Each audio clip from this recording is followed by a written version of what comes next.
Kate and William gave Prince Charles the brush off. The royal family has previously rejected claims of a feud between Prince Charles and his children, but the latest brush-off involving him and son Prince William could suggest otherwise.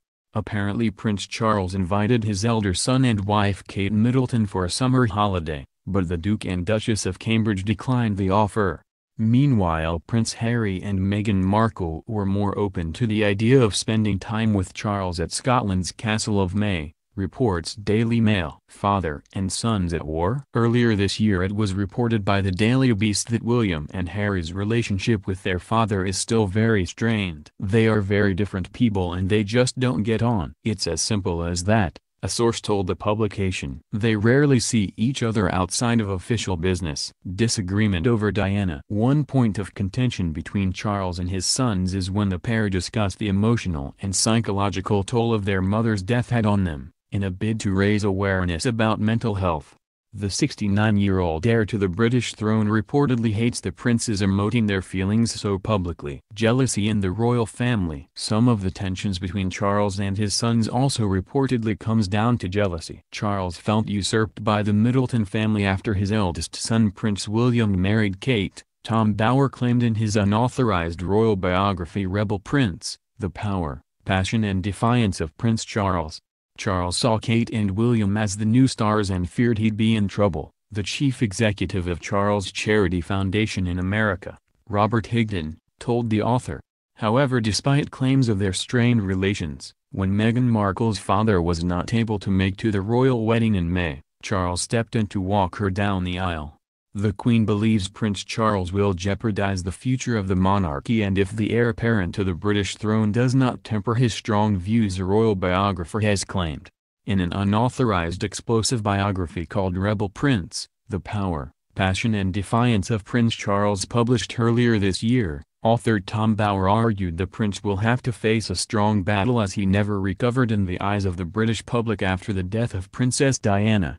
Speaking in a recent interview, Mr. Bower also revealed the Queen and Prince Philip are glad their son has not become king already. He said, "I think Charles will try his hardest to be a good king.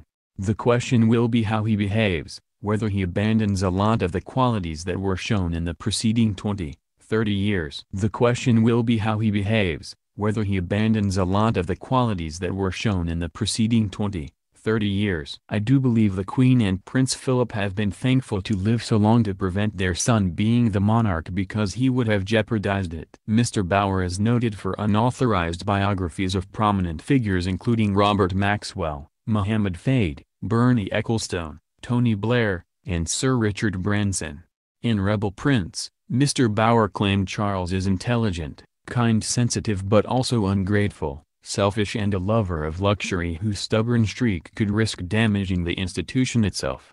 Mr. Bower's remarks about the Queen's concerns of her son jeopardizing the monarch do not come as a surprise, as the author had already claimed in the unauthorized biography that the Duke of Edinburgh did not hide his scorn for his son's achievements and vision and showed little confidence that Charles could impress himself upon history as an exceptional king. He pointed out that Charles, a landowner hankering for a forgotten world, could not unify 21st-century Britain. But instead his willfulness could cause a constitutional crisis which would jeopardize the monarchy's very existence. While the Queen was a unifier, Mr. Bower said, Charles does the opposite. He divides the nation between those who like him and dislike him. He divides his own court. He creates hostility when he should be creating harmony, and that's his trait. Former aides, who have worked closely with Charles, dismissed many of the stories in Mr. Bower's biography as simply not true. A source close to Charles said, "I can understand why critics will write negatively,